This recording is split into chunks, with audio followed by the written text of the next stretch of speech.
అందరికీ నమస్కారం. జాతక చక్రాలు చదవడంలో చాలామంది చాలా తక్కువ సార్లు వాడే ఒక పద్ధతిని నేను మీకు ఇవాళ పరిచయం చేస్తాను.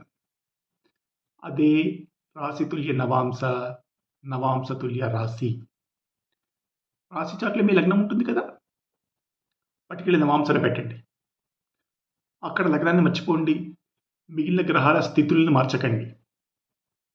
చదవండి చార్ట్‌ని. అలాగే మీ నవాంశలో దీన్ని రాశితుల్య నవాంశ అంటారు. అలాగే మీ నవాంశాలలో లగ్నం ఉంటుంది కదా!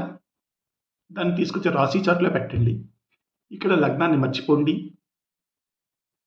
మిగిలిన గ్రహాలను మార్చకండి. ఇది నవాంశ తుల్య రాశి అంటారు.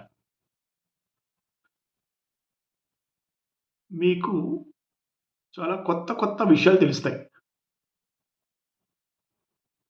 ప్రయత్నించి చూడండి.